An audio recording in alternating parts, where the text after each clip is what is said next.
کتنا بڑا مقام اسلام نے دیا. لوگوں میں سے سب سے زیادہ جس کے ساتھ حسن سلوک کا پابند بنایا ہے اللہ نے اپنے بندوں کو، وہ خواتین کی ذات ہے.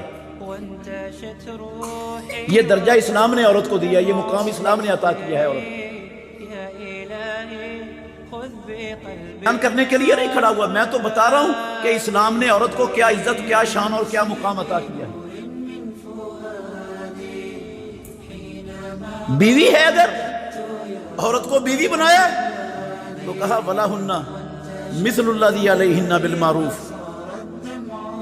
جس طرح تم مردوں تم چاہتے ہو کہ دنیا میں تمہارے حقوق کا کوئی خیال رکھے، تمہارے حقوق محفوظ ہوں، تمہاری حق تلفی نہ ہو، ایسے ہی تمہاری بھی ذمہ داری ہے کہ اپنی بیویوں کی بھی کسی طریقے سے حق تلفی نہ ہونے دو. ان کے حقوق کا بھی خیال رکھو. صرف تمہارے حقوق نہیں ہیں، ان کے بھی حقوق ہیں تمہارے ذمہ.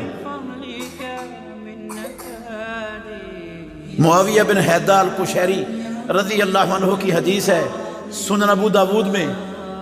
انہوں نے کہا اللہ کے نبی ما حق زوجت احدنا علیہ، آپ ہمیں بتلائیے ہم میں سے ہماری بیوی کا ہم پر کیا حق ہے.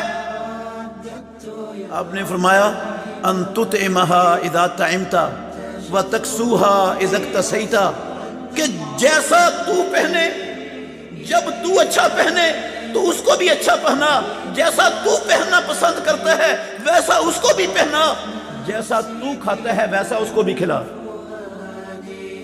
ولا تضرب الوجہ، چہرے پر مارنے کے لیے ہاتھ مت اٹھانا.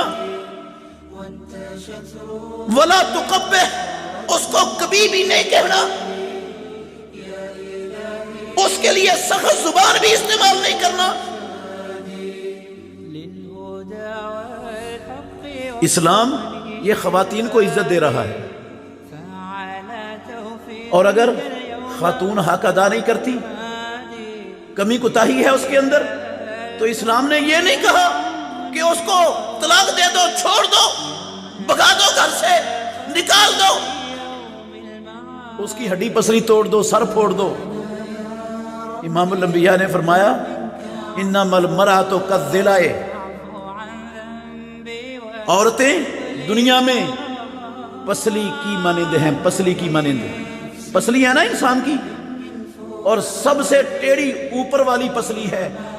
جس طرح یہ پسلی ٹیڑھی ہے، اگر آپ اس کو سیدھا کرنا چاہو گے تو سیدھی نہیں ہوگی، توڑ بیٹھو گے. عورتوں کے اندر بھی اس طرح کجی اللہ نے ان کی فطرت کے اندر رکھی ہوئی ہے.